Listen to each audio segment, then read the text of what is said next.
Hi guys, this week we're going to talk a little bit about self and communication. So I have some great activities on Moodle for you this week, but we're going to dive in a little bit more to self-concept and how that self-concept is created through interactions with peers and all kinds of fun stuff. Okay, so the first giant question that we could all take a long time to ask is this idea of who are we? But we're going to identify some of these definitions and talk about some differences here. So self-concept is your identity. It is a subjective description of who you think you are. So it's essentially your view of yourself. Now, one of the things that we want to be thoughtful of when we think about the self-concept is that it changes, right? So who we think we are 10 years ago is probably very different than who we are today. So it is your personal version of who you think you are. It really, like, what makes you tick? That is your self-concept. And it does change quite a lot, even from day to day, okay? So some components of self-concept. The first is attitudes. So these are learned predispositions to respond in a favorable or unfavorable way. We learn attitudes quite a bit through family, through peers, through our experiences, right? So you have particular attitudes about maybe a sport. You either like or don't like something, or a sports team because your family follows that sports team. Maybe you have a particular attitude towards, Sunday. Maybe your family always went to church, so that is something that you will always do because that is a practice in your family. Beliefs are a second one, so the way in which we structure reality. A lot of times we place this in a religious context, but certainly does not always have to be religion, but that is a great example of a set of beliefs. And then lastly, values, so good, bad, right, and wrong. All of these combine together to make up our self-concept. Then how do we form this lovely self-concept?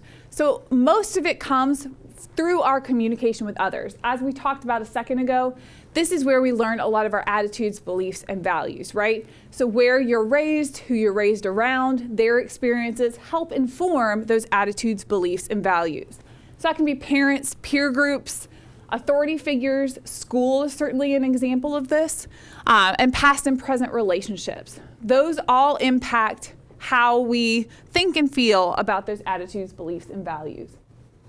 Associations with groups can also impact our self-concept. So these can be chosen or imposed.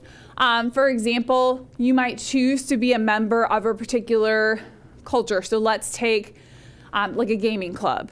So maybe you love Dungeons and Dragons, and that is something that is very core to your self-concept, right? You have chosen to identify with that group. It is something that really resonates with you. Sometimes groups are imposed though, right? Maybe you, as a kid, I had to go to after school. It was not my favorite thing. And that formed its own little social group. So that was sort of an imposed association, but certainly one that impacted my self-concept. Peer pressure can also be an example here. And then sometimes we have roles. So if we think about roles that we have, a biological role and maybe an imposed role here would be something like being a sibling. I'm the oldest of 3 girls. That was something that I didn't choose, but certainly impacts my self-concept, right? I'm first child. I'm the one who has to set the example, and those things have impacted me as both a child and an adult. So those can be some examples of roles. Sometimes we choose them, sometimes they're imposed. And then labels. So these are labels that we give ourselves, and we will do a very interesting assignment on this in Moodle this week.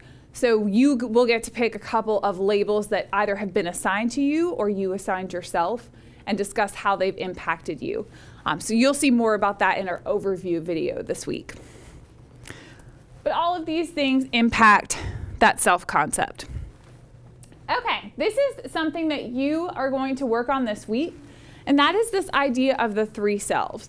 So this is a communication theory that says essentially we have 3 different selves at work. So the first self is your material self.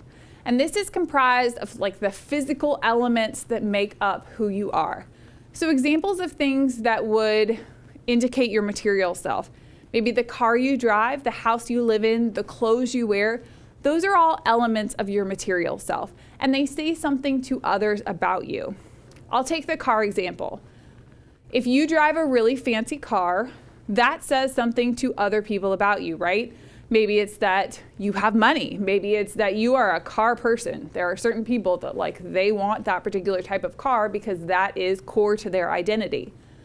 I'll give you my example. I drive the most basic version of the Toyota Corolla that has ever existed. It has 15 cracks in the windshield. Has 276,000 miles on it. It does not even have cruise control. That says something to other people about me. One, that I'm a teacher and I probably can't afford a nice car. But also, I just don't see cars as very important. It gets me from point A to point B. I commute a lot. The car is just a place to move me. So it's not something I place a lot of importance on. And that is I'm just not a very material person when it comes to cars. So that would say something to others about me. So that is your material self, okay? Your social self is who you are in relation to other people. So your social self changes depending on who you're interacting with. The social self you are with your best friend is probably slightly different than the social self you are with your family. It's probably different than the social self you are with your significant other. It's probably different than the social self you are in class. So these social selves change based on who we're interacting with. And how you communicate probably changes. The content of your communication changes. So when we think about the social self, we want to think about what changes we make in those situations and how they impact those relationships. And lastly, the spiritual self. This is the self that's based on morals, values, or beliefs. Again, you could look at this in a religious context, but you could also look at this kind of outside of that, right?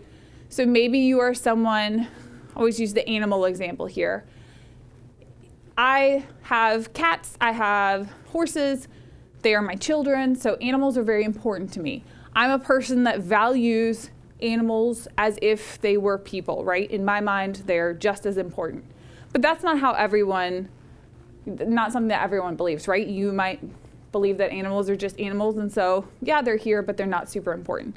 That would be a difference in that spiritual self, right? So you can think about values like, do you believe in, I don't know, that everyone starts out good? Do you believe everyone starts out evil? Those types of things. So you want to think about your beliefs, values, and how these impact your worldview and how you interact with others based on that. So why is this important? You are going to pick one of these three selves to represent this unit. You can pick any of the three that you want, but you're going to include photos and a collage, and you're going to describe what these represent about one of those three selves. So it doesn't matter which one you pick, but choose something that you might have some photos for. So for example, your material self, you could include pictures of the things you own or find pictures. Social self, you might want to include pictures of the different relationships you have. And then spiritual self, you would include photos of different things that relate to that spiritual self. So again, maybe if you're very into taking care of the earth, you could have a picture of the planet, maybe a picture of a Bible, a picture of family, if that was part of your values. So that would be some different examples for that spiritual self. This is always a really fun assignment for me. I enjoy kind of seeing what you guys come up with. Okay, so we talked about self-concept. So again, this is your view of who you are and what makes you you. But you also have self-esteem, and self-esteem fluctuates quite a bit. We talk about it kind of going daily, but the judgments that you make about yourself. So if we think about high self-esteem, that's something that obviously we'd all like to achieve, but it is one of the things that ranks overall in life satisfaction. So we want to make sure that we are taking care of our self-esteem and putting into practice things that help boost that self-esteem. So a couple of different factors that affect the self-esteem. Gender. We're seeing this change a little bit, but definitely in more patriarchal cultures, women have lower self-esteem overall. Just a statistic that we're dealing with and kind of seeing some change here, but does still remain prevalent. Social comparisons, even more of an issue with social media, right? So this idea that we are constantly comparing ourselves to other people and to a sort of not real version, right, of other people. So it's this idea that we don't measure up. And that is turning out to be something that is really, really impacting, especially generations who have grown up with things like Instagram, Facebook. And another one was the grading system is a great example of that too. So self-expectations. So sometimes we have ideas about what we'd like to, do or look like or feel like, and maybe we don't quite make those, and so we're very hard on ourselves about that. Sometimes it sets us up for failure a little bit, and we'll talk about that. The last one is the self-fulfilling prophecy. So this is sort of the theory that if you believe something bad will happen, it will. And how self-fulfilling prophecies work is that if you believe you're bad at math, then you're probably not going to carve out time to study for the math test. You're probably not going to do well on the math test because you didn't carve out time to study on it. So it's a self-fulfilling prophecy, right? So we believe we're not good, we don't carve out the time, we don't get the best grade, so that reinforces the idea that we're not good at math. So that self-fulfilling prophecy can be very detrimental to our self-esteem and can actually be something that really, really impacts us overall.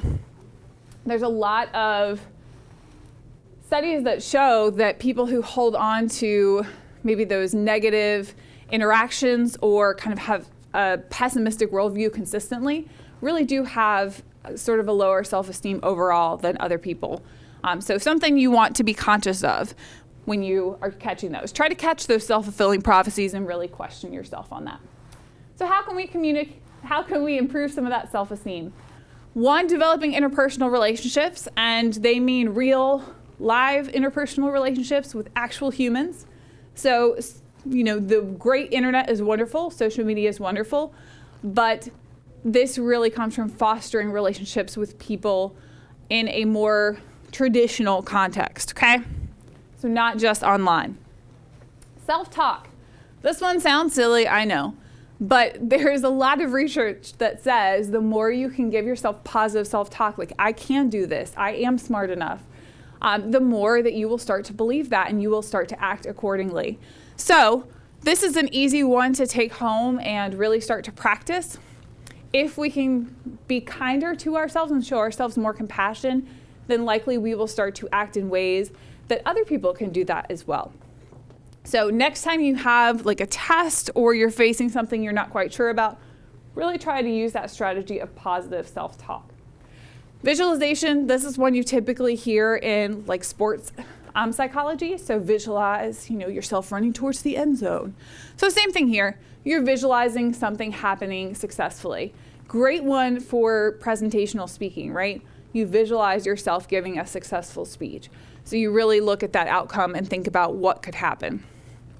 Reframing is another great strategy. So this idea that we're going to take something and we're going to place it into perspective, right?